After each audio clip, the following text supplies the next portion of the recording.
प्रिय छात्रों, स्वागत है आपके इस चैनल पर। और आज का जो वीडियो है काफ़ी इंपॉर्टेंट है, क्योंकि इसमें जो है 3 से 4 जो है मोस्ट इंपॉर्टेंट क्वेश्चन मैं लेकर आया हूँ। इसलिए वीडियो को लास्ट तक देखिए और एक एक प्रश्न को अच्छे से समझने का प्रयास कीजिए। ये सभी प्रश्न जो है बोर्ड एग्जाम में पूछे गए हैं, इसलिए इन प्रश्नों को भी अच्छे से तैयार कर लीजिए। पहला प्रश्न देखिए क्या कह रहा है कि समीकरण 3x² - 7x + 2 = 0 के मूलों का योगफल और मूलों का गुणनफल क्या होगा।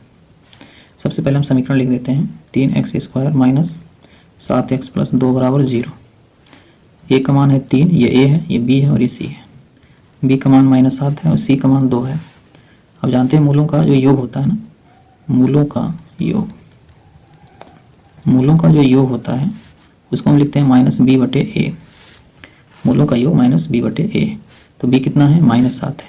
पहले सूत्र में माइनस होता है तो माइनस लिख देंगे, और b का मान है -7 और a का मान देखिए 3 है, ऐसे लिख देंगे।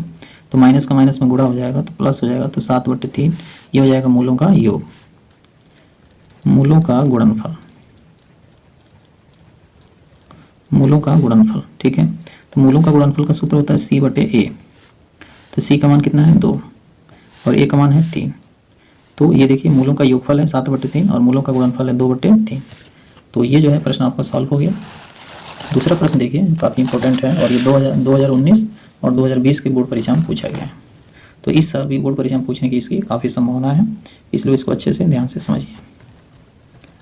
देखिए हमारे पास एक द्विघात समीकरण दिया हुआ है, px² - 2 करड़ी में 5 px + 15 = 0 के दो मूल समान है, मतलब इसके दोनों मूल क्या है? समान है। तो p का मान ज्ञात कीजिए। p का मान क्या करना है? ज्ञात करना है। तो a का मान कितना है? p, ये a का मान है, ये b का मान है और ये क्या है? c का मान है। तो b का मान है -2 करड़ी में 5 p, ये b का मान है। c का मान कितना है? 15। a का मान कितना है? p, b का मान है -2 करड़ी में 5 p, c का मान है 15। चूँकि मूल क्या है? मूल समान है, मूल समान है, इसलिए जो व्युत्क्रम होगा उसका मान किसके बराबर हो जाएगा? 0। जब मूल समान होता है तो व्युत्क्रम मान किसके बराबर होता है? 0 के। तो हम इसको लिख सकते हैं d का जो मान होता है b² - 4ac = 0, ये होता है। मान रख लेते हैं इसमें, b का मान रखिए, ये है b का मान, तो यहाँ रखेंगे। तो -2 करड़ी में 5 p का होल स्क्वायर होगा 4 × a कितना है? p है, p रख देंगे, और c कितना है? 15 है, बराबर क्या होगा? 0। इसका होल स्क्वायर करेंगे। देखिए -2 का वर्ग होगा 4 हो जाएगा, करड़ी में 5 का वर्ग होगा तो 5 होगा, p का वर्ग होगा तो p²। अब देखिए यहाँ 15 है, 4 है, तो 15 चौको 60 और p है तो p = 0। यहाँ देखिए क्या मिलेगा? 4 से क्या करेंगे? गुणा कर देंगे, 4 × 5 = 20, p का स्क्वायर 60, p = 0। इसको हम लिख सकते हैं 20p² = 60p, ऐसे लिख सकते हैं। ठीक है, 20p² = 60p। तो देखिए इसका एक p है ना, इसके एक स्क्वायर से कट जाएगा, क्योंकि यहाँ 2p है। p का स्क्वायर का मतलब यहाँ 2p है, तो एक p जो है इसके एक p से क्या होगा? कट जाएगा। अब यहाँ क्या मिल गया? 20p = 60, तो p बराबर हो जाएगा 60/20। तो 20 में क्या होता है? 60। तो p का मान कितना होगा? 3। इस तरह से p का जो मान होगा वो 3 के बराबर हो जाएगा। ठीक है, तो इस तरह से क्वेश्चन सॉल्व हो गया। सबसे पहले क्या करेंगे? इसका व्युत्क्रम चूंकि मूल समान है तो व्युत्क्रम जो है 0 के बराबर होगा, और b का मान d का मान होगा b² - 4ac रख के इसमें जब मान भरेंगे, इसको सॉल्व करेंगे तो p का मान कितना हो जाएगा? 3 के बराबर हो जाएगा। अब आते हैं क्वेश्चन नंबर 3 में। ये काफ़ी इंपॉर्टेंट क्वेश्चन है। देखिए 2019, 2020 और 2023 के बोर्ड एग्जाम पूछा गया है, तो इस प्रश्न को भी अच्छे से आप देख लीजिए, काफ़ी इंपॉर्टेंट क्वेश्चन है। यहाँ पर एक द्विघात समीकरण दिया हुआ है, इसको हल करके इसके जो है मूल ज्ञात करना है। तो सबसे पहले समीकरण लिख लेते हैं, 1/x + 4 - 1/x - 7 = 11/30। इस तरह से लिख लेते हैं। ठीक है, अब क्या करेंगे कि लॉसा ले लेंगे, इसका और इसका क्या करेंगे? लॉसा ले लेंगे। तो लॉसा में इन्हीं का क्या हो जाएगा? गुणनफल। इनका गुणनफल ही क्या होगा? लॉसा होगा, क्योंकि दोनों अलग अलग संख्या हैं। अब इसका इसमें गुणा कर दीजिए और इसका इसमें गुणा कर दीजिए। ठीक है, तो देखिए x - 7 से 1 में गुणा होगा तो x - 7 हो जाएगा, यहाँ माइनस है तो माइनस लिख देंगे, और x + 4 से 1 में गुणा होगा तो x + 4 हो जाएगा, बराबर 11/30। अब क्या करेंगे? ब्रैकेट हटाएंगे, ब्रैकेट हटा देंगे, तो यहाँ से मिलेगा x - 7, और ये जो ब्रैकेट हटेगा तो इस ब्रैकेट के पहले माइनस है तो माइनस से इसमें गुणा हो जाएगा, तो -x हो जाएगा और -4 हो जाएगा, क्योंकि इस माइनस से ये भी माइनस होगा और इस माइनस से ये भी माइनस होगा।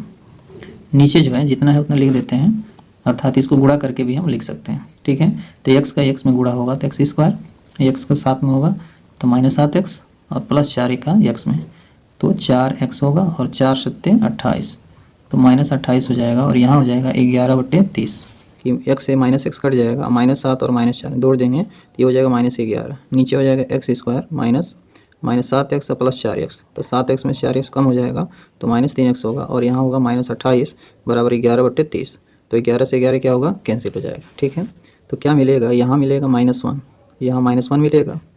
नीचे क्या होगा, x² -3x -28, और यहाँ देखिए 11 से 11 एक बार में कटा हुआ है, तो ऊपर 1 होगा, नीचे क्या होगा 30। अब क्या करेंगे, यहाँ पर हम क्रॉस मल्टीप्लाई करेंगे, इसका गुणा 1 में करेंगे और -1 का गुणा 30 में करेंगे। तो जब x² -3x -28 का गुणा 1 में करेंगे तो यही होगा x² -3x -28, और 30 का -1 में गुणा करेंगे तो ये हो जाएगा -30। अब क्या करेंगे कि -30 को अंदर की तरफ पक्षांतर कर देंगे, और जब पक्षांतर करेंगे तो ये हो जाएगा +30। तो x² -3x -28 और 30 इधर आएगा, बराबर के लेफ्ट में आएगा तो +30 होगा, और इधर कोई भी अंक नहीं बचेगा तो वहाँ 0 लिख देंगे। x² -3x, और देखिए 30 प्लस में है और 28 माइनस है, तो 30 में से 28 कम हो जाएगा तो प्लस यहाँ पर 2 प्राप्त हो जाएगा बराबर 0। अब क्या करेंगे कि x², देखिए यहाँ पर कोई अंक नहीं है, इसलिए 2 को ऐसे तोड़ना है कि जोड़ें या घटाएं तो बीच वाला जो टर्म है वो प्राप्त हो जाए। तो 2 में अगर 1 जोड़ देंगे तो यहाँ हो जाएगा -3, तो 2 को भी माइनस रखना पड़ेगा और 1 को भी माइनस रखना पड़ेगा, जिसको जोड़ने से -3x जो है प्राप्त हो जाएगा। तो यहाँ लिख सकते हैं x² -2x -x अब +2 बराबर 0। देखिए -2x और -x जोड़ने से देखिए -3x होगा, और -2 से और -1 से गुणा करेंगे तो 2 प्लस में आ जाएगा। यहाँ क्या करेंगे कि हम कामन ले लेंगे, x कामन ले लीजिए यहाँ से, दोनों में से, तो बचेगा क्या, x -2, दोनों में से x कामन होगा तो ब्रैकेट में x -2 बचेगा। यहाँ से देखिए यहाँ कोई भी अंक कामन नहीं है तो यहाँ 1 कामन ले लेंगे, तो जब 1 कामन लेंगे तो यहाँ बचेगा x, और माइनस, इस माइनस की वजह से ये जो प्लस है ना तो ये भी माइनस हो जाएगा, और यहाँ प्राप्त हो जाएगा 2 बराबर 0। तो अब देखिए x -2 यहाँ भी है, x -2 यहाँ भी है, तो x -2 कामन ले लेंगे ऐसे। दूसरे ब्रैकेट में यहाँ से x, इस ब्रैकेट से पहले जो x है उसको, और इस ब्रैकेट से पहले जो -1 है उसको हम दूसरे ब्रैकेट में लिख देंगे, x -1 बराबर 0। अब हमारे पास जो गुणनखंड था वो प्राप्त हो चुका है। अब दोनों गुणनखंड को हम 0 के बराबर कर लेंगे, तो x -2 बराबर 0, पहला गुणनखंड 0 के बराबर करते हैं तो x बराबर 2 मिलेगा, क्योंकि -2 है, पक्षांतर होगा तो 2 हो जाएगा। तथा दूसरा ले लेते हैं x -1 बराबर 0, तो x बराबर 1, इसलिए यहाँ पर x के 2 मान प्राप्त हुए, 2 और 1। तो इस तरह से इस समीकरण का जो हल है काफ़ी अच्छे से हो गया है। कि देखिए कितना इंपॉर्टेंट क्वेश्चन है, 2019, 2020 और 2023 के बोर्ड एग्जाम में पूछा गया है, तो इस एग्ज़ाम में भी पूछने की काफ़ी संभावना है, इसलिए इस प्रश्न को अच्छे से आप तैयार कर लेंगे।